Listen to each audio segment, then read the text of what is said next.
بسم اللہ الرحمن الرحیم۔ یہ 1889 کی تصویر ہے اور کہتے ہیں کہ یہ دمشق کے اندر لی گئی۔ یہ دو دوست تھے،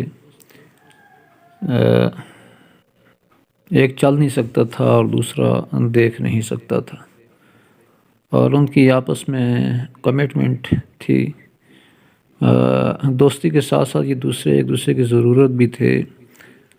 کہ جو دیکھ نہیں سکتا تھا وہ اٹھاتا تھا اپنی پیٹھ پر جو چل نہیں سکتا تھا، تو دیکھنے کا کام وہ جو پیچھے سوار ہے وہ کرتا تھا، اور چلنے کا کام یہ دوسرا کرتا تھا۔ تو کچھ عرصے کے بعد یہ جو چل نہیں سکتا تھا اس کا انتقال ہو گیا، تو اس پر جو دوسرا ہے وہ روتا رہا ایک ہفتے تک، اور اس کے بعد اس کا بھی انتقال ہو گیا۔ کچھ گہری دوستی بھی اور کچھ ضرورت بھی ان کو آپس میں جوڑے ہوئے تھی، تو بعض لوگ اس کا ایک تجزیہ کرتے ہیں پاکستان کے ساتھ، جو پاکستان کے موجودہ حالات ہیں، جو اندھوں اور اپاہجوں کی حکومت جو بنی ہوئی ہے، مل ملا کے PDM-2، اس کے بارے میں بہت لوگ خیال کرتے ہیں کہ یہ تصویر ایک طرح سے فٹ آتی ہے پاکستان کے موجودہ حالات پر، اور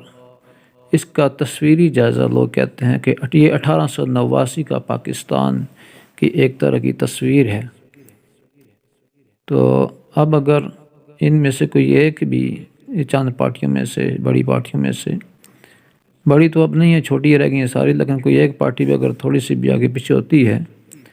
تو دوسری پارٹی نے بھی ختم ہو جانا ہے، اور ان کی گورنمنٹ ختم ہو جائے گی، اور پاکستان کے جو مستقبل کے حالات ہیں اس کے اندر بھی بظاہر ان کا وجود نظر نہیں آتا۔ یہ جو موجودہ سیٹ اپ ہے، جو جماعتیں ہیں، تو یہ آخری سانسیں لے رہے ہیں، ایک دوسرے کی ضرورت بنے ہوئے ہیں، ایک کے بغیر دوسرا چل نہیں سکتا۔ کسی دور کے اندر یہ ایک دوسرے کے بڑے خلاف تھے، اور ان کی سیاست ساری کی ساری ایک دوسرے کے خلاف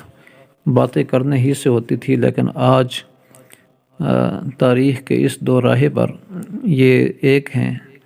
اور بہت ساری اور بھی چھوٹے چھوٹے گروپ ان کے ساتھ، تو بہت سو کی سیاست تو ختم ہو ہی چکی، لیکن جب آخری جو شعلے ہوتے ہیں وہ ذرا زیادہ بھڑکتے ہیں، تو اس طرح یہ آخری سانسیں ان کی، اور اس کے بعد انشاءاللہ پاکستان جو ہے وہ حالات اللہ کرے گا بہتر ہوں گے۔ اچھے کی امید رکھنی چاہیے، اور اچھے حالات کی انفرادی لحاظ سے، اجتماعی لحاظ سے امید رکھنی چاہیے۔ انشاءاللہ پاکستان میں اللہ رب العزت اچھے حالات بھی لائیں گے، اور انشاءاللہ پبلک خوشحال بھی ہوگی، اور پبلک کے جو منتخب کردہ لوگ ہیں وہ انشاءاللہ ضرور آئیں گے، لیکن اس کے لیے پبلک کو بھی تھوڑا سا اللہ کی طرف راغب ہونا پڑے گا، اپنے اعمال کو ٹھیک کرنا پڑے گا۔ اپنے آپ کو پبلک ٹھیک کرے گی تو اللہ رب العزت ان کے حالات بھی ٹھیک کر دیں گے، اچھے لوگ اللہ پاک اوپر لائیں گے۔ اور پبلک اگر اپنے آپ کو ٹھیک نہیں کرے گی تو پھر آہستہ آہستہ حالات مزید خراب ہونے کے ہوں گے بلکہ۔ تو لیکن اب یہ ہے کہ ایک اویئرنیس ہے پاکستانی معاشرے کے اندر، اور اس اویئرنیس کا مظاہرہ انہوں نے کیا بھی ہے پچھلے الیکشنز کے اندر، کہ ان لوگوں کو جو جدی پشتی پرانے لوگ تھے ان کو اس قوم نے، ان لوگوں نے، پاکستانی عوام نے ریجیکٹ کیا ہے، اور ان کے خلاف بہت زیادہ ووٹ پڑا ہے۔ تو بھی یہ بھی ایک اچھی مستقبل کی نشاندہی ہے، اور ایک بہتر مستقبل کی ایک نوید ہے، کہ انشاءاللہ مستقبل کے اندر پبلک اس جیسے اور ان جیسی جو پارٹیاں ہیں ان کو آگے نہیں آنے دیں گے۔